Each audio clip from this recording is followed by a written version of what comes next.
Hi Pisces! This is Pisces Hub. Welcome to my channel. So for today's video, gagawa tayo ng weekly reading for Pisces para sa araw na ito. Okay, so alamin natin kung ano yung mga posibleng mangyari for Pisces sa linggong ito gamit ang ating tarot card po. Okay? Reminder lang na ito ay general reading Pisces. So pwede pong mag-resonate sa'yo, pwede pong hindi. And welcome po ang lahat ng gender, babae, lalaki, LGBT, ay pwede po sa feminine or masculine na energies. Okay. Alamin natin kung ano yung mga posibleng nangyari for Pisces sa linggong ito. Magagaya mensahe ng ating tarot card for Pisces sa linggong ito. Okay, so ano po yung mga posibleng mangyari po? Mga gabay mensahe niyo po para kay Pisces.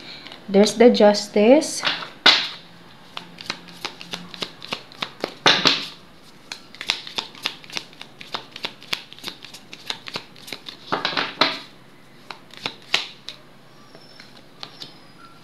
Ace of Cups.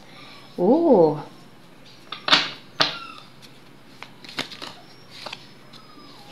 Queen of Pentacles.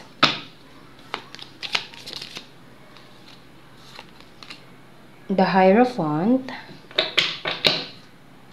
Isa pa.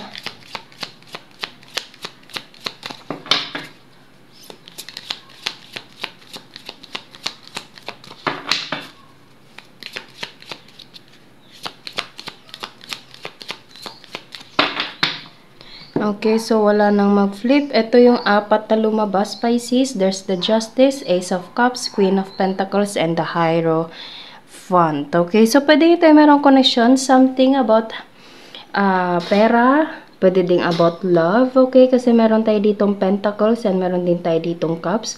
Or pwedeng about emotions, pwedeng about financial, mga like strategies in the company, Pisces. Pwedeng isa ka sa mga parang pinagkakatiwalaan sa kumpanyang ito, okay? And merong decision na gagawin, which is the Justice card right here, na magbibigay ng emosyon, magbibigay ng love, okay? Or whatever it is, na there's an Ace of Cups right here. Nag-uumapaw yung emosyon, happiness, okay? Siksik-liglig at nag-uumapaw. After this, the Justice right here. And posibleng magbibigay ito sa iyo na financial gain, financial upgrade. Pwedeng ito ay merong connection something na parang about sa company, about sa trabaho, about sa financial, na kumbaga mabibigyang solusyon. Okay, with this the Hierophant right here and the Justice card, it is something like meron kayong ginagawang strategies, merong meeting na magaganap, okay, na mabibigyang solusyon, mabibigyang action, decision, na posibleng meron itong connection sa trabaho or financial, Pisces, or pwede din sa love, okay? So, kahit saan mag-resonate, Pisces, basta merong parang pag-uusap-usap or decision making. Okay? So, pwede you're dealing with a Taurus, Earth sign, Taurus, Virgo, Capricorn, Water sign, Pisces, Cancer, Scorpio, okay, and Libra. Okay, to this our reading right here. So, posibleng ito yung mga mangyayari, gabay advices ng ating tarot card for Pisces sa linggong ito. So, sige pa, kuha pa tayo. Meron pa po ba kayong message po for Pisces sa linggong ito? Ayun. Yes, posible meron na itong connection sa trabaho, Pisces. Ayan, no?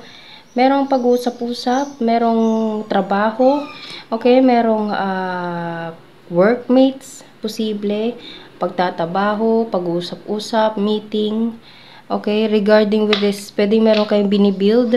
Pwede meron na itong connection, something na paggawa mismo, Pisces. Okay, pwede merong, anong tawag nito? Parang project. Pwede pong ganon. Okay, basta merong connection nito sa trabaho and merong meeting, merong solution, decision making to this situation right here, Pisces. Okay, so kuha tayo ng mga initials, random words, kung sino or ano po yung mga konektado for Pisces para sa reading na ito. There's an I,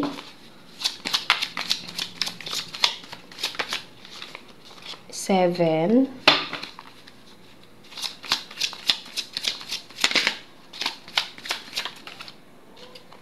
Yes, Pisces, trabaho. Okay, so posibleng merong malaking connection sa trabaho. Ito, Pisces. Okay. Naririnig ko yung word na job order, job offer. Pwede po. Project. There's a scent. I don't know ano yung ibig sabihin. Pwedeng pabango. Pwedeng amoy. 6. Moonlight. Saglit, tanggalin ko muna ito. Pwedeng ito yung merong connection something na parang, anong tawag yung parang,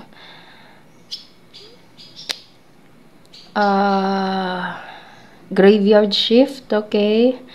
Parang nagtatabaho sa gabi, Pisces. Pwedeng yung mga trabaho na mostly nasa medyo madilim na, okay? Pwede pong ganon. Or, hindi naman about sa madilim, Pisces, or gabi, whatever it is, ano. Basta merong connection sa trabaho.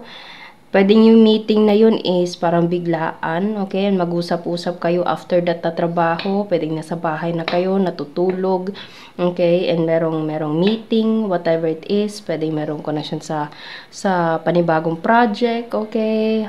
Solusyon, decision, whatever it is na merong connection talaga sa trabaho, Pisces. Okay, with this trabaho right here. And there's a letter I. So, pwedeng ikaw ay may initials na I or you're dealing with someone na may initials na I, Pisces. And there's a 6 and 7. Okay? So, yun po ang ating reading for Pisces para sa linggong ito. Naway nagustuhan nyo po. Huwag nyo po sanang kalimutan na mag-like at mag-subscribe po sa ating channel. And click the bell button para ma-notify po kayo sa next videos na i-upload natin. Okay? So, thank you, Pisces, and God bless!